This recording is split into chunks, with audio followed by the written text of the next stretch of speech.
Welcome back to the studio. As you can see, I am picking off dried paint from yesterday's project. And part 1 is in the Sketchbook Lovers membership.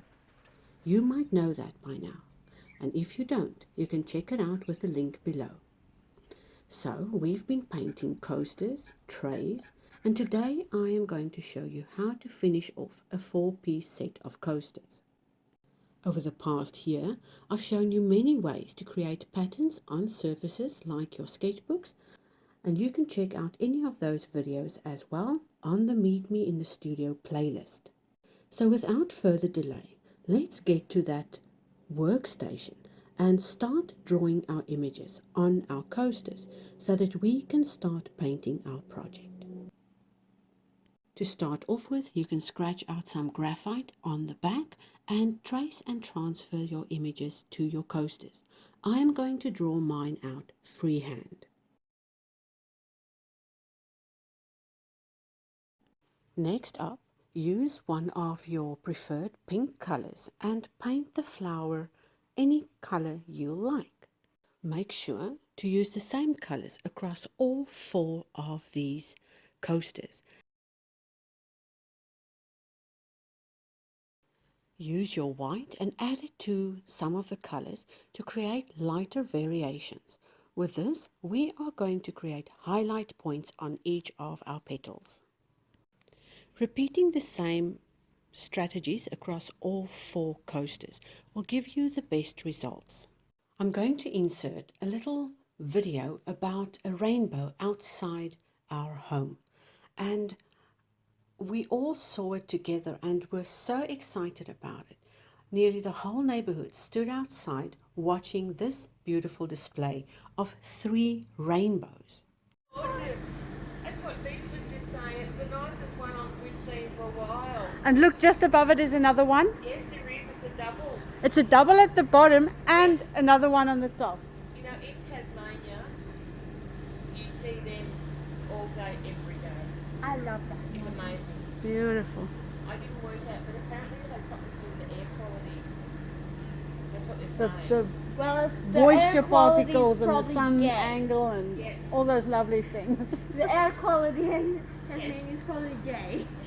The air quality day. All right then. All right. Thank you for the tip. Okay, enough rainbows for now. Let's get back to our project. So, using a medium green, we are going to paint out all the leaves. And again, use the same techniques across all 4 of these coasters. To keep things a little interesting, try and vary the size of the leaves and the direction of each of them. We are not creating 4 copies of the same design. We are playing and being creative. Mixing up a slightly paler yellow and green, you are going to create highlight points on the leaves next. Make these as random as possible because we're not drawing in veins as such, just showing little areas of interest. Note how I also don't thoroughly mix the colors and keep it almost a jumble of green varieties. As you'll see, I even have an old gift here that I am revamping. But you can use so many things for creativity.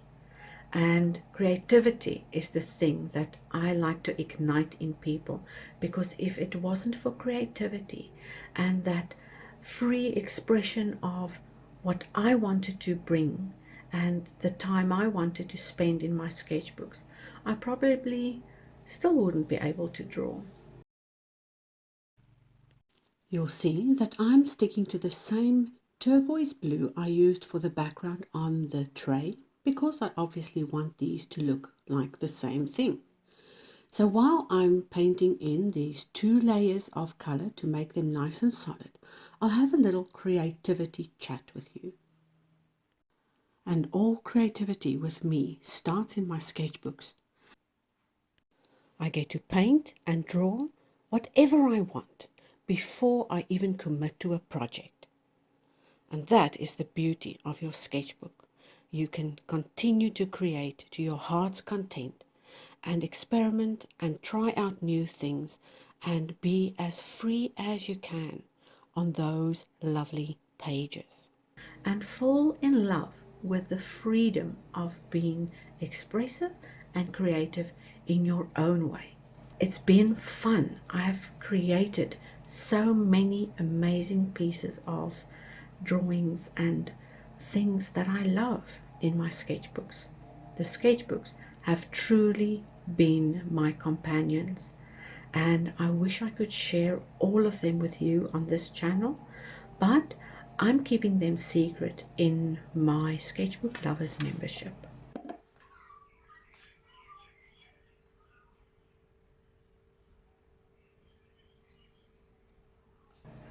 So a lot of the links are down below. I have hinted on that and I've showed you a few things happening in there. And if you're not on my email list yet, jump on there and you can join the membership as of the 15th of November.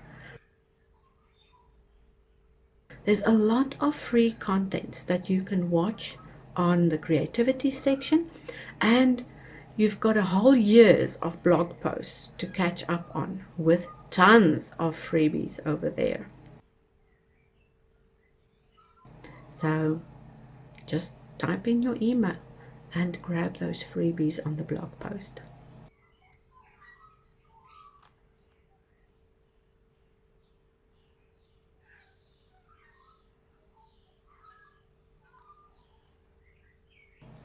I'll see you next week and we'll play out with a little bit of classical music, my other favorite. Alright folks, I'll see you next week. Or maybe I'll have a surprise in a few days. See you later. Bye.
Now our project isn't complete without that black outline, and for that I am using the black glossy liquid ink outline from Pebeo, and you can use any one you can find, or you can even thin down your acrylic paint.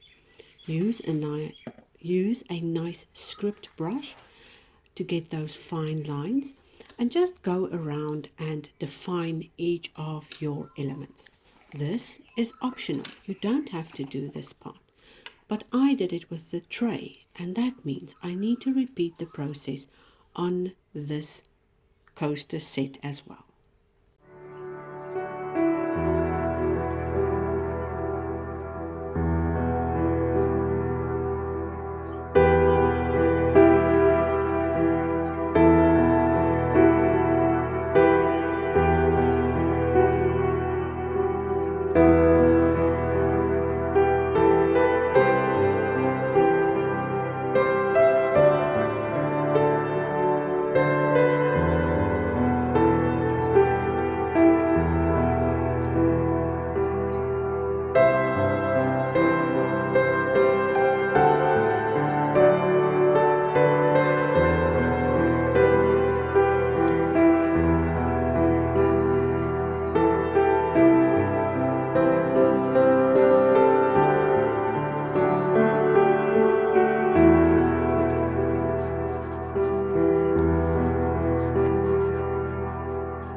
But we've reached the stage where we can actually varnish or seal in our art pieces.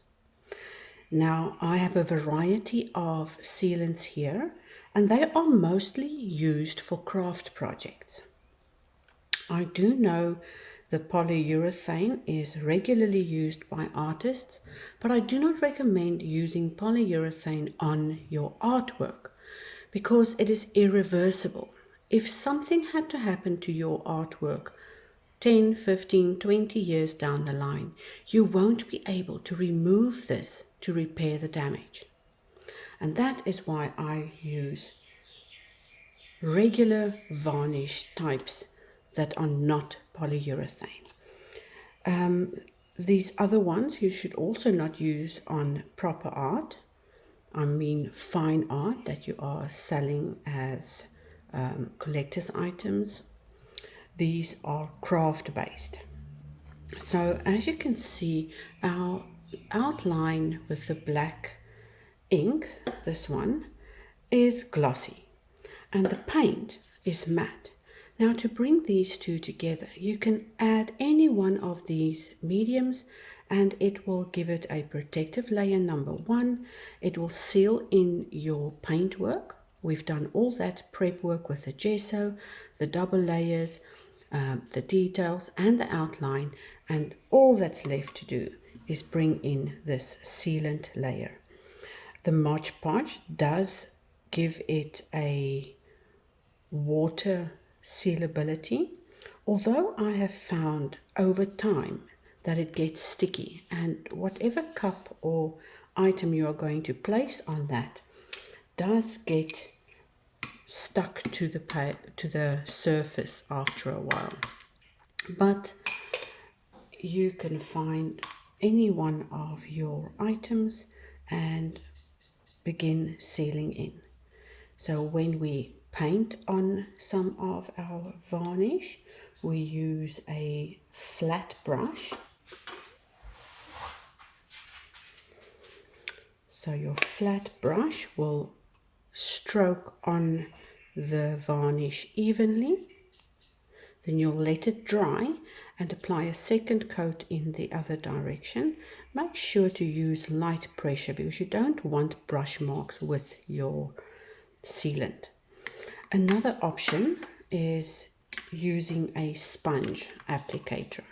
So your sponge applicator works exactly the same as your brush would, and again dry in between layers and add a second layer in the opposite direction.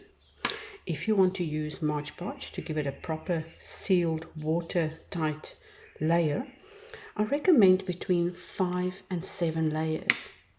That will give you good adhesion and good protection. So when you're using your spray can, always follow instructions on the back. The general rule is to shake up the can properly and hold it upright and spray in a forward direction. So you'll have your can like that and your object like that, 30 centimeters apart. Light sprays, you can always let it dry. They do dry fairly quickly, and the minute that is dry, you can add consecutive layers as well. So I hope you enjoyed this project and that you would go ahead and paint a few coasters for your friends. These don't have to be sold as a set or given away as a set. You can give it as an individual gift to an office friend or a girlfriend that loves coffee, and I will see you next week. Bye everybody.